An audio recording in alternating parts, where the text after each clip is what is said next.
nichukue nafasi hii kupitisha kwa ufupi katika wasilisho hili fupi la mazoezi ya pili ya chanjo ya ugonjwa wa polio. Mpango wetu wa taifa wa chanjo umetimiza miaka 50 sasa tangu kuanzishwa kwake mwaka 1975, ambapo nchi yetu ilianza utoaji wa huduma za chanjo kwa magonjwa matatu tu, ambayo ni kifua kikuu, surua na kupooza.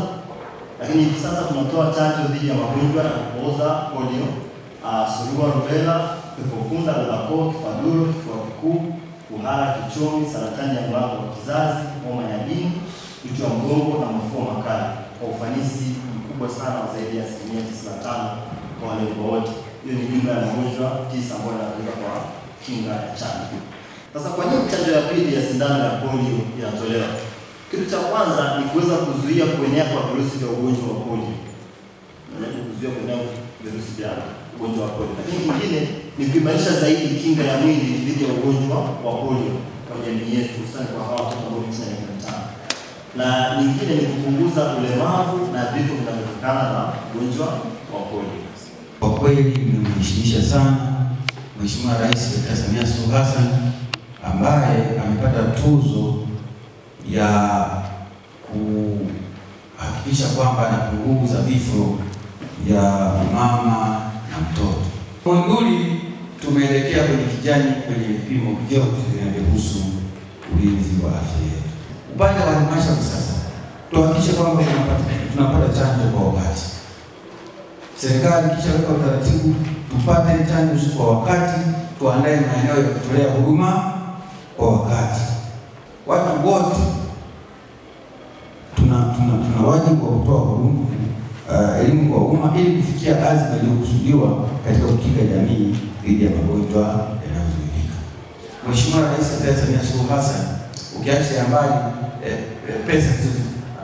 pesa zilizoleta chini kwa ajili ya miundombinu, lakini pia ameweka pesa nyingi sana kwenye eneo la lishe. Kwa hiyo ndugu zangu, kikao hiki ni kikao muhimu sana. Ndio kinachojadili mustakabali wa watoto wetu wanapata chanjo. Chanjo sio lazima wao mtu wakati mwingine serikali inatoka chanjo watu wazima. Kwa hiyo ndugu zangu, tuwasaidie wananchi wetu kuhakikisha kwamba wanapata, lakini tujitokeze katika kutoa ufafanuzi na hatimaye kukanusha upotoshaji wowote unaweza kutokeza. Asante sana kwa kusikiliza.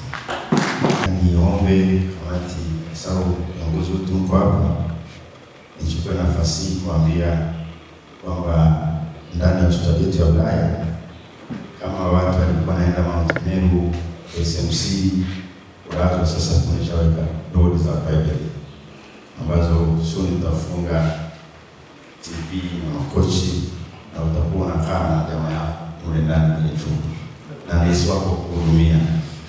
Kwa hiyo na tumeboresha maabara hizi, tunaweza tukajua mtu gani anakusumbua, sio tumeza tu dawa, tunachukua damu tunaotesha, tunajua mdudu fulani anasumbua. Sasa waliozoea kununua dawa kwenye pharmacy, sasa hivi sisi tunaweza kuchambua.